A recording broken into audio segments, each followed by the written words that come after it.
A pleasure to me all at last, and judging from the title down below, this will be yet another chapter in the history of a series that I made known as Nerf Secret Revealed Tears of the Clown. Yeah, these are basically videos that showcase Nerf-themed tier lists. Yeah, so basically, the procedure will go like this. I shrink myself down to the bottom right corner of the screen, like so. Now we got the tier list taking up the entire screen itself, with the only exception being me down in this corner. But it has been a while since I basically did anything tier list related. More or less, Tears of the Clown content has been lacking for the past month or two, and I will say that I have been rather busy. That is, for the most part, why I haven't made another one of these videos for some time. But it's time that we make up for this, because for today's segment, it'll actually be a pretty big one. We're going to talk about the Rebelle line. That's right, this is the line that Nerf made to utilize more feminine style Nerf blasters. Now, because of how big the whole lineup itself has been between 2013 and 2018, I'm actually going to put it together into 3 different parts. So today on May 1st, we got part 1.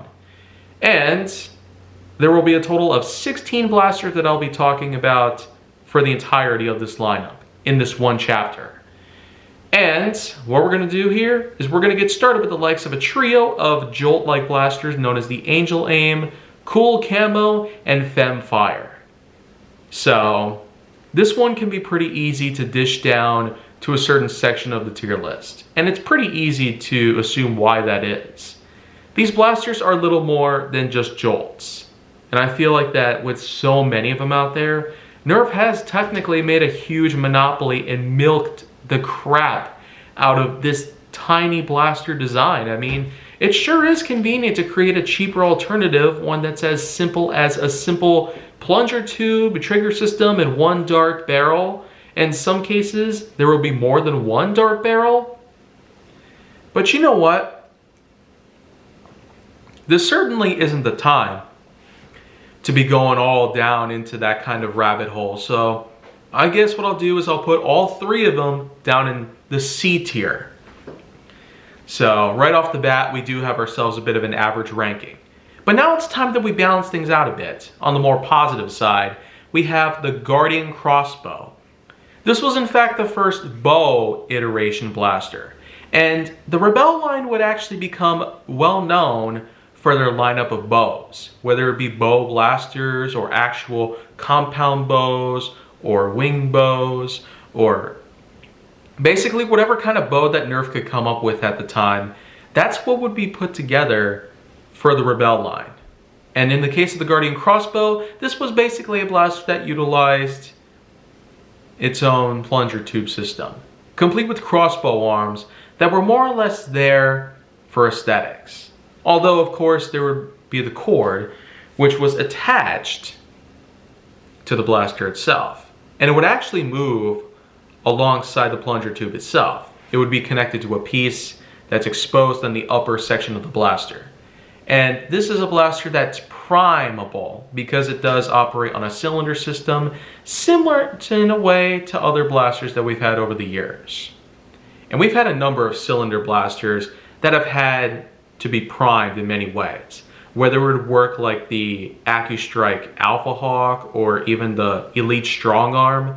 In this case though, it kind of acted more like that of most bottom pump style blasters.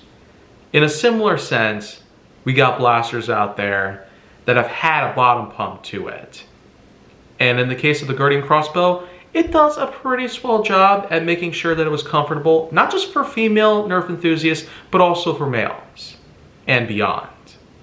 So this does allow for anyone to get their hands on a Guardian Crossbow and effectively utilize it for their own Nerf battles.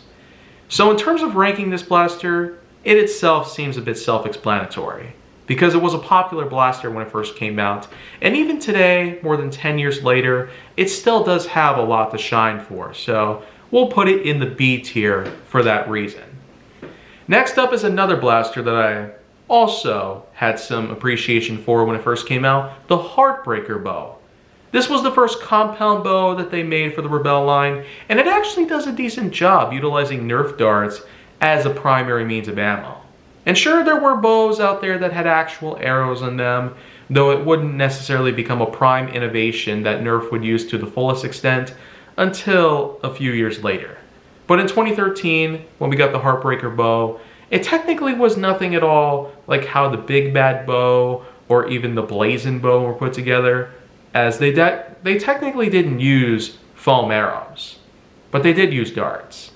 And darts technically were able to fly even farther than the likes of those arrows anyways. And so, to put it simply, this is basically another B ranking that we have here, because it certainly did well back then, and the fact people still talk about it nowadays means it left a bit of an impression. Next up, we're going to go to a great blaster that I've had over the years, the Pink Crush. Unlike all the other crossbow type blasters we got, this actually was an optional piece. And I mean that the wing bits, which of course were the crossbow arms, a large pink piece was basically there mostly for show. Although it could act as an extra storage for multiple darts. In case you want to have more on hand but don't quite have the pocket space to do so, then this piece would actually help allow for dart storage to be implied to the blaster itself. In a similar way that the Barrel Break IX2 came with its own dart storage holder, and the Nerf Sledge Fire had its own storage compartment for its extra shells, and then of course there were various other blasters that had dart storage in the back typically, like the Long Strike utilizing extra magazines, or even the Eagle Point having dart storage in the back. You pretty much get the idea that Nerf has tried to utilize dart storage, especially for a multitude of their own blasters. And the Pink Crush was no exception, but for the fact that it doesn't offer much else, not much in terms of functionality, but more or less for show, it can actually be removed, which is especially a unique innovation that they put together, but something I feel like that could have been done within 10 minutes or so in the design process. That's probably what they were indeed thinking, knowing that two other bow blasters, the Guardian Crossbow and Heartbreaker bow, at the time the Pink Crush came out alongside them, this was the only bow relative blaster that had no functioning crossbow arms and thus was a removable piece. So, however, the performance is astounding. This one has had some of the hardest thrust in terms of its spring power, and you know, not much else can just be said here. You just gotta see it in order to believe it. And thus, I'm giving this one a pretty big ranking. A tier for this one. So, of course, that's a pretty satisfying ranking we got so far. 6 blasters all across the board, and they each have some good positives to them. But now we're unfortunately going to have to dive down into the negative zone with the Power Bell. As you might have guessed, this is little more than a mock-up of the Dart Tag Speed Swarm. If you remember when I talked about the Dart Tag 2011 lineup following the 2005 Dart Tag lineup, you might recall that the Speed Swarm was in fact one of those blasters. It came out first in 2011, but then Nerf decided to bring it back a few years later and rename it and repaint it. That's pretty much all they did. It still utilizes the same battery power, the same motorized action, and the same horrific delay of 1 dart per second. Yeah.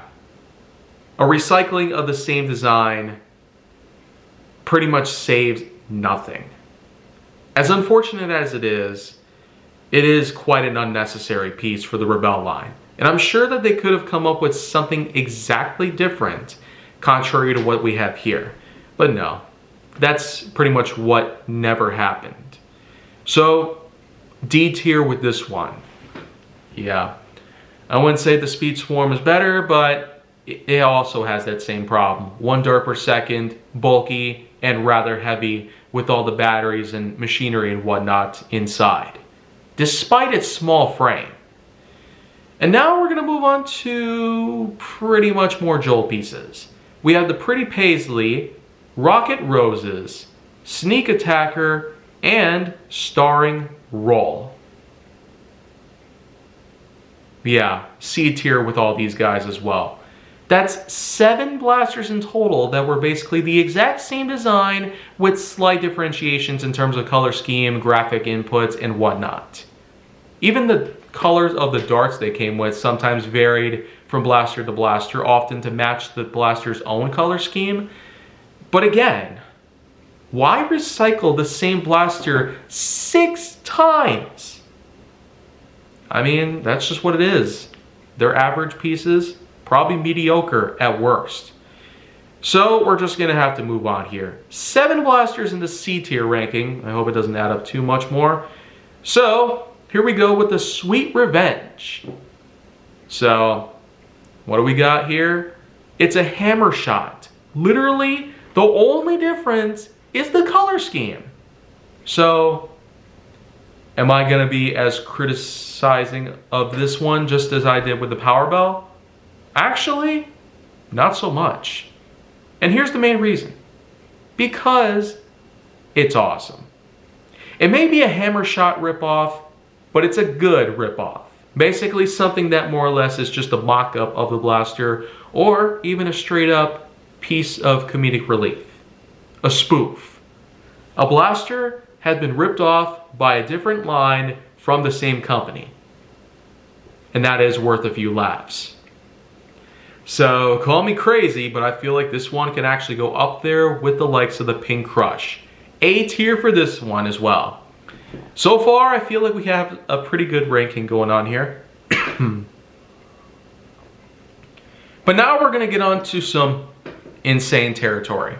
The Knockout.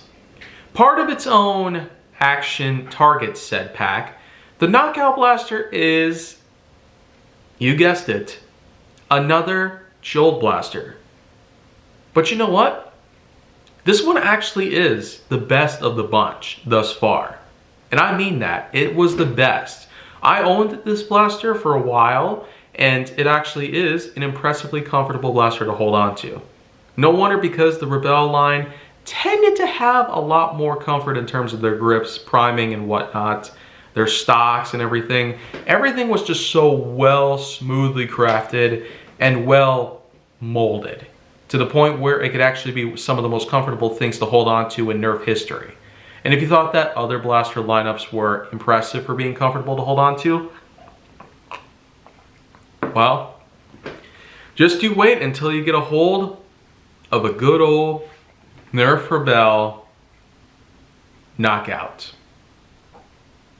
Yet another piece that truly deserves a high ranking. So, S ranking with this one.